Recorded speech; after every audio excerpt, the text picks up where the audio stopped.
బ్రిజేష్ సోలంకి ఈయన ఒక కబడ్డీ ప్లేయర్. ఆయన రేబీస్తో చనిపోయాడు. కుక్క కాటుతో ఆయన చనిపోవడం అనేది చాలా బాధాకరమైన విషయం. బ్రిజేష్ సోలంకి ఫస్ట్ పర్సన్ కాదు, లాస్ట్ పర్సన్ కాదు.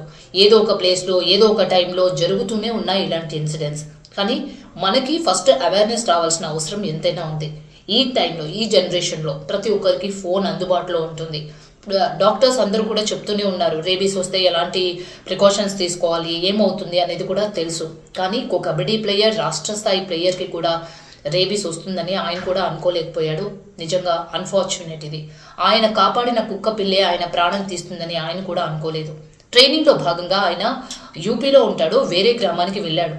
అయితే ఆ గ్రామంలో ట్రైనింగ్లో భాగంగా ఆయన ఉన్నప్పుడు ఒక కాలువలో కుక్క పడింది. దాన్ని రక్షిస్తామని ఆయన ట్రై చేశాడు. ఆ క్రమంలోనే అది కరిచింది. కానీ అతను పెద్దగా సీరియస్ తీసుకోలేదు. దానికి ఫలితమే ఆయన ఈరోజు మన మధ్య లేరు. అయితే ఫస్ట్ మనం చేయాల్సింది ఏంటి అంటే, చాలా మటుకు జంతు ప్రేమికులు దాన్ని ఒళ్ళో పెట్టుకొని, కుక్కల్ని కానీ పిల్లుల్ని కానీ ఒళ్ళో పెట్టుకొని లాలిస్తుంటారు, పాలిస్తుంటారు. అయినా ప్రాబ్లం లేదు. కానీ ఇన్ఫెక్టెడ్ జంతువులతోనే ఎక్కువగా ప్రాబ్లం ఉంటుంది.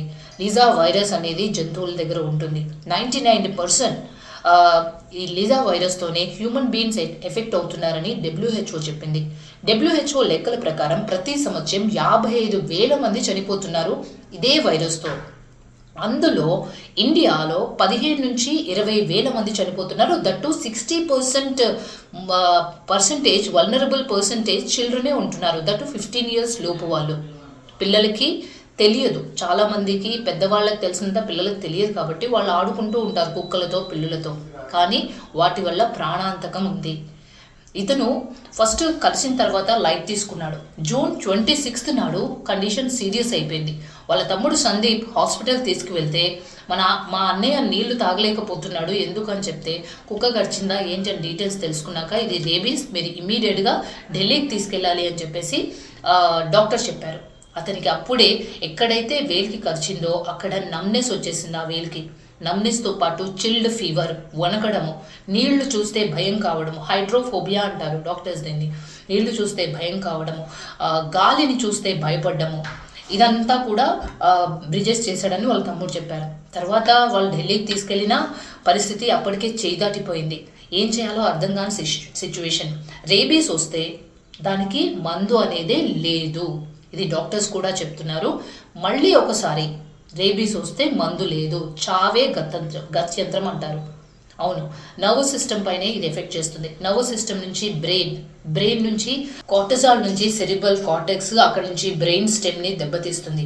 ఒక్కొక్కటిగా స్టెప్ బై స్టెప్ వన్స్ బ్రెయిన్కి వెళ్ళిన తర్వాతే వీళ్ళు ఇలాంటి ఇండికేషన్స్ చూపిస్తారు. అదేంటి అంటే, వాటర్ని చూస్తే భయపడడం, తాగాలంటే భయపడిపోవడం, గాలిని చూస్తే భయపడడం, వాళ్ళకి బ్రెయిన్ కండిషన్ కూడా కరెక్ట్గా ఉండదు. వాళ్ళకి ఇందులో ఫిట్స్ వచ్చే అవకాశం ఉంటుంది.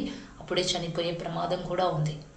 కాబట్టి ముందే మనం కుక్క కరిచింది అనగానే డాక్టర్ దగ్గరికి వెళ్ళి మనం వ్యాక్సిన్ వేయించుకోవాలి. అలా వేయించుకుంటే ప్రాణాపాయం ఉండదు డెఫినెట్గా.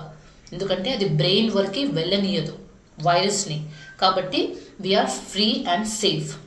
కాదు ఏమవుతుందిలే, కాస్త గీసుకుంది ఏం కాదు, మా కుక్కే కదా కరిచింది ఏం కాదు అనుకోవడానికి లేదు.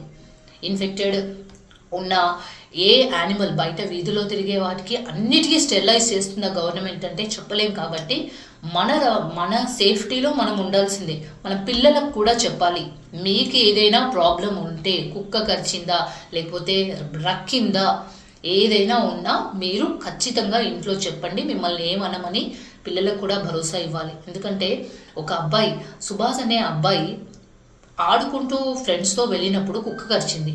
మళ్ళీ కుక్క కరిచిందని చెప్తే ఆడుకోడేమో అని భయంతో వాళ్ళ ఇంట్లో చెప్పలేదు. కానీ ఫైనల్గా అబ్బాయికి రేబీస్ వచ్చింది, చనిపోయాడు. ఇలా చెప్పుకుంటూ పోతే చాలా స్టోరీస్ ఉంటాయి. కాబట్టి రేబీస్ రాకుండా ఉండాలంటే ప్రతి ఒక్కరు కూడా, పెట్ లవర్స్ ఎస్పెషల్లీ, జాగ్రత్తగా ఉండాల్సిందే.